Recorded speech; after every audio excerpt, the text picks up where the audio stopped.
না ভাই, এটাই পশ্চিমবঙ্গ ভাই, সত্যি এটাই পশ্চিমবঙ্গ। 26,000 চাকরি চলে গেল, মুর্শিদাবাদে অর্ধেক লোক মরে গেল, মানে আগুন জ্বলছে, কিন্তু আমাদের নিউজ চ্যানেল কি দেখাচ্ছে? দিলীপ ঘোষের বিয়ে। আর দরকার আছে তোরা এক কাজ কর, তোরা ক্যামেরা ট্যামেরা নিয়ে ওদের বাড়ি চলে যা, একদম মেহেন্দি হলদি সবকিছুই দেখবে পাবলিক। কি ওটা সময় তো ওটা এখন বিয়ে করছে, কোনো লজ্জা নাই। হ্যাঁ, নিউজ চ্যানেল বিয়ে বাড়ি কবে থেকে দেখাচ্ছে আমি তো জানি না, তে বিয়ে করছে সেটা তার পার্সোনাল ব্যাপার। তোমরা এত লাফালাফি করছো কেন? যেটা নিয়ে তোমাদের নিউজ করা দরকার সেটা নিয়ে করো।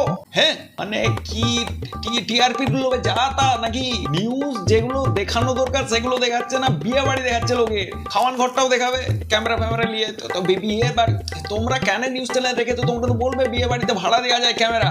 বিয়ে করছে তার পার্সোনাল ব্যাপার, নিউজ চ্যানেলের দরকার নেই। মানে ওখানে একটা অবলিক দিয়ে রাখবে নিউজ চ্যানেল প্লাস বিয়ে বাড়ির চ্যানেল। তো ব্লগার তোমরা 26,000 চাকরি, তার ডিভোর্সের সময় চলে এলো, বলছে আমি মেয়ে রাখবো না, ওই বাড়িতে ওর চাকরি নাই, সেদিকে নজর আছে।